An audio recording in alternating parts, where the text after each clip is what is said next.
অবসর সময়ে বোর হচ্ছিলাম, বই পড়তেও ঘুম আসছিল, তাই ভাবলাম কিছু একটা করি।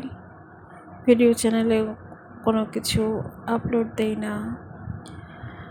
তারপর চিন্তা করলাম ক্যাপকাটে একটু ভিডিও বানানো শিখি। হ্যাঁ, তাই আর কি ট্রাই করো। তবে আজকের এই ভিডিওর মূল উদ্দেশ্য হচ্ছে আমাদের সবার প্রিয় মুশফিক রহিমের রিসোর্ট, ইকো রিসোর্ট নীল হাওয়াকে প্রমোট করা। এটা কোনো পেইড প্রমোশন নয়, জাস্ট আমরা ওখানে গিয়ে শুনতে পেরেছি এটা হচ্ছে মুশফিক রহিমের। তারপর থেকে অন্যরকম একটা ভালো লাগা কাজ করেছিল। তখনই ভেবেছিলাম একটা রিভিউ দিব, কিন্তু এটা একটু ব্যতিক্রমভাবে করার চেষ্টা করছি আর কি। তো যেটা বলবো, মুশফিক রহিমের লোকেশন সিলেকশনটা জাস্ট অসাধারণ অসাধারণ অসাধারণ হয়েছে। বিকজ আপনি চিন্তা করতে পারবেন না, একে তো সমুদ্রের এত কাছে, জাস্ট রুম থেকে বের হয়েই সমুদ্র। আর বিকেলবেলা ওদের কাঠের পাটাতনের উপরে বসে, অথবা ওইখানে একটা দোলনা আছে, দোলনায় বসে সমুদ্রের গর্জন, বিশেষ করে যখন জোয়ার আসে, এত কটেজের এত কাছে পানি চলে আসে, জোয়ারের সময় সমুদ্রের গর্জন, তীব্র বাতাস, সমুদ্রের নীল জল এত কাছে, সব মিলে এমন এক মাদকতা সৃষ্টি হয়, এমন এক নৈসর্গিক অনুভূতির সৃষ্টি হয়, এটা আসলে ভাষায় প্রকাশ করার মতো না।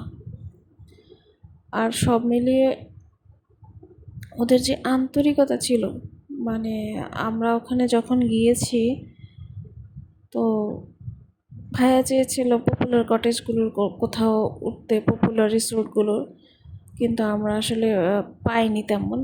পরে হচ্ছে এখন এজেন্টের মাধ্যমে নীল হাওয়ায় বুকিং দেয়া, কিন্তু ভাইয়া প্রথমে একটু অসন্তুষ্ট হলো।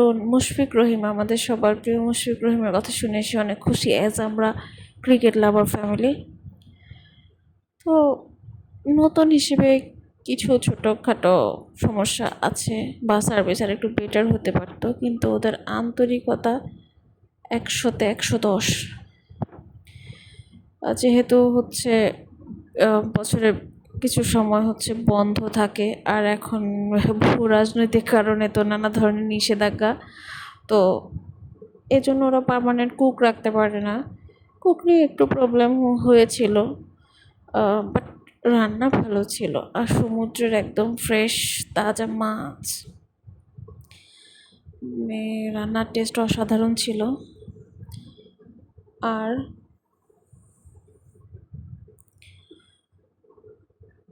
ওদের সার্ভিস কোয়ালিটির কথা তো আগে বললাম, খুব ভালো ছিল। সব মিলিয়ে নীল হাওয়া নতুন হিসেবে ভালো একটা রিসোর্টই বলা যায়। আমি তো রেকমেন্ড করব নীল হাওয়াতে যাওয়ার জন্য সবাইকে। আমরা তো প্রথমবার সেন্ট মার্টিনে গিয়েছিলাম, সেক্ষেত্রে সব কিছু নিয়ে একটা কি বলবো, অভিজ্ঞতার ছিল, সংকট ছিল। কিন্তু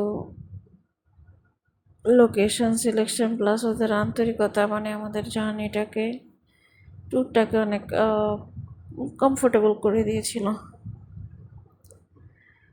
মুশফিক রহিমের জন্য শুভকামনা, নীল হাওয়ার জন্য শুভকামনা। আমরা বাঁশ কাঠের বাড়ি ছেড়ে টিনের বাড়ি করা শুরু করলাম, তারপর শুরু করলাম ইট কাঠের দালান কোটা। এখন আবার ভালোবেসে ইকো রিসোর্ট খুঁজি। তো অ্যাজ ইকো রিসোর্ট নীল হাওয়া ভালোই লেগেছে আমার, আপনারা যেতে পারেন। ধন্যবাদ।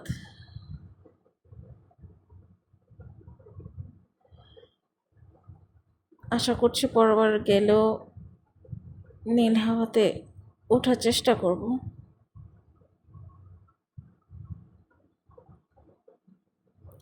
ভালো থাকবেন সবাই।